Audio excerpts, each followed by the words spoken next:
सोमवती अमावस्या आणि सलग आलेल्या सुट्ट्या यामुळे शनी शिंगणापूरमध्ये सकाळपासूनच आज भाविकांची गर्दी पाहायला मिळते। देशाच्या कानाकोपऱ्यातून भाविक शनी शिंगणापुरामध्ये दर्शनासाठी येत असतात।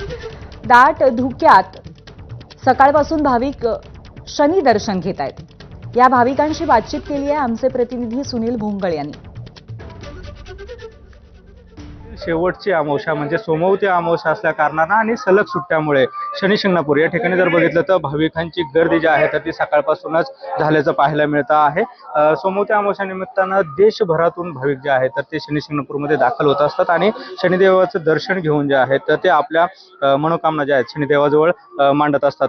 काही भाविक आहेत, कुठून आलेत आपण त्यांच्याशी बोलणार आहोत। कुठून आलेला आहात आणि काय नेमकी भावना आहे? आज आपण शनी दर्शन घेतलं। आम्ही अहमदाबादवरून आलेलो आहे।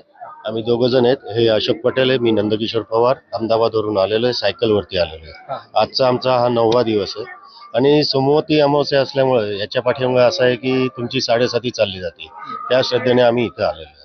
तुम्ही कुठून आलेला आहात आणि काय नेमकी भावना आहे? तर मी प्रियांका पाटील, मी पनवेलवरून आलेली आहे आणि शनी महाराजांचं दर्शन आज अमावस्या पण आहे आणि चांगला दिवस आहे आजचा, त्याच्यामुळे इथे दर्शनासाठी आलोय आम्ही। या वर्षाची शेवटची अमावस्या असल्या कारणानं भाविकांमध्ये मोठी भक्ती ही शनिदेवांनी प्रति जी आहे ती पाहायला मिळते। कॅमेरा पर्सन प्रसाद सह सुनील भोंगळे, एबीपी माझा, शनी शिंगणापूर, अहिल्यानगर। यानंतर